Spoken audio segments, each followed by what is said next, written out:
ola mina o yoro fi lajeli aya chugodo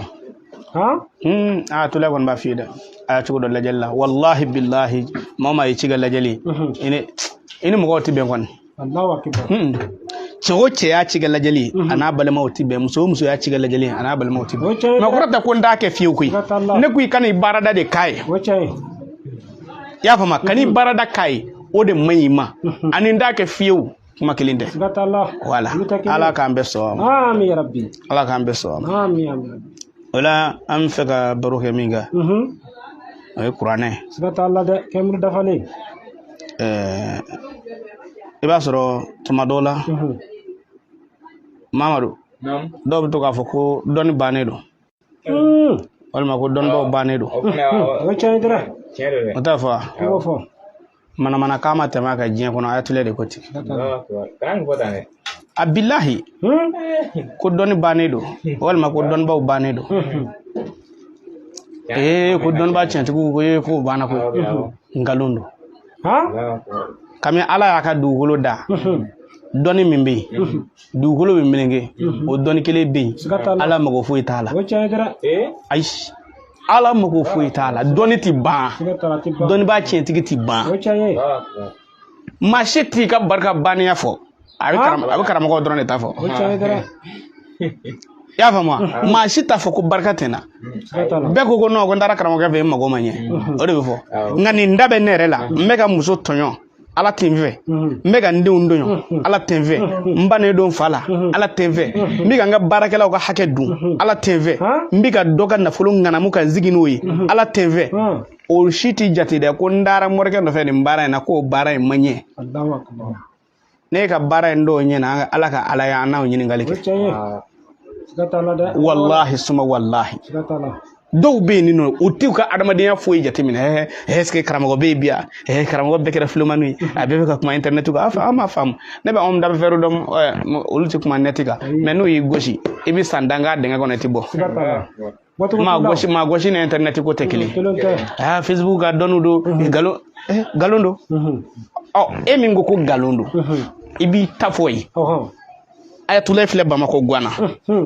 Gwana gendarme ko barko ki ipa telephone na sa ayatulay yere ko doni chen ko bi fe ga don chen ne mogo fueti la ki tuy ni damala ko doni ngaloyi ni damala ko don ba tem mali kono yoro ikamirla yodi don ba bakire me mali kono ngale na alqur'ana na halu tege ngoni yanno shoni ne tese ka amine abillahi tallahi adon ba bakire mi mali kono u tege ngoni yanno ne tese ka amine menne ayatulay min sigile fle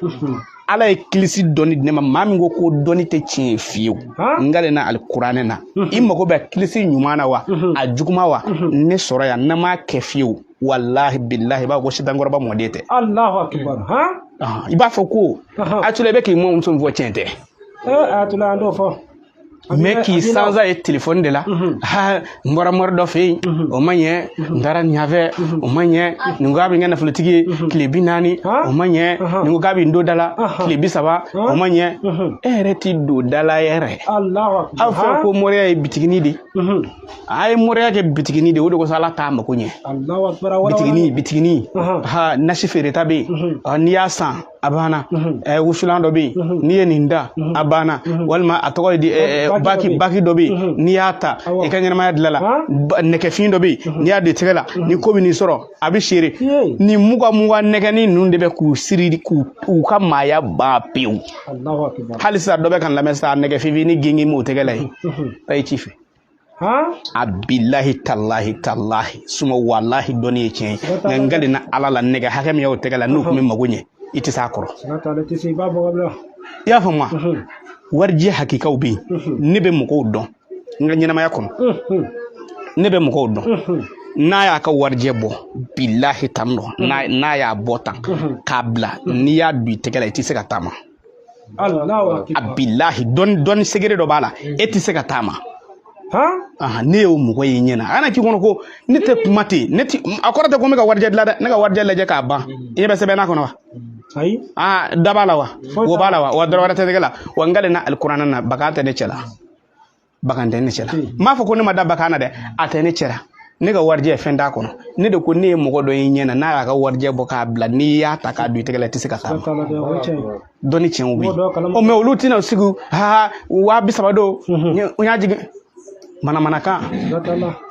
safinɛ don da safinɛ bɔta manamanakan dɔnni bɛ yen n'i ma da la na nka sa u de bɛ ne wele telefɔni na hatila ye n mago bɛ nafolo yɛrɛ dalilu la mais ne y'o f'i ye k'o ba ko ye nafolo dalilu ko b'i hakilila la nafolo dalilu ye baara ye ko di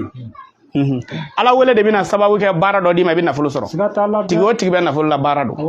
mais n'a fɔra baara sa a bɛ dɔw kɔnɔ ko dabaninkurunin dɔrɔn ko don walima ɲamacɛ dɔrɔn ko don non baara qualité bɛɛ ka ca général bɛ baara la mais est ce que a bɛ kɛlɛda la mais a hakili de bɛ ka baara kɛ voilà mais hakili de bɛ ka baara kɛ président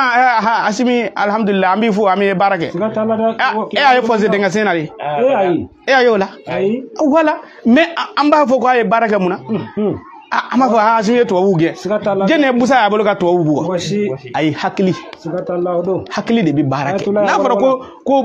baara bɛ maa don da la an ka président jateminɛ dɔrɔn ne yɛrɛ kodɔnnen ni bi cɛ ne ma président si ye Mali kɔnɔ komi ni président ye wallahi billahi mais mun na hakili wala u b'i ka hakili de kɛ ka baara kɛ sinon u b'a dɔn n'an y'a cɛ face à face nanzara u tɛ s'u la ni nanzara ko n tɛ taa sini a tɛ taa mais bi hakili kɛ k'a baara a yɛrɛ b'a faamu ko n'an ka taa fɔlɔ o de don koyi a kana ɲɔgɔn ko nanzara taara dɛ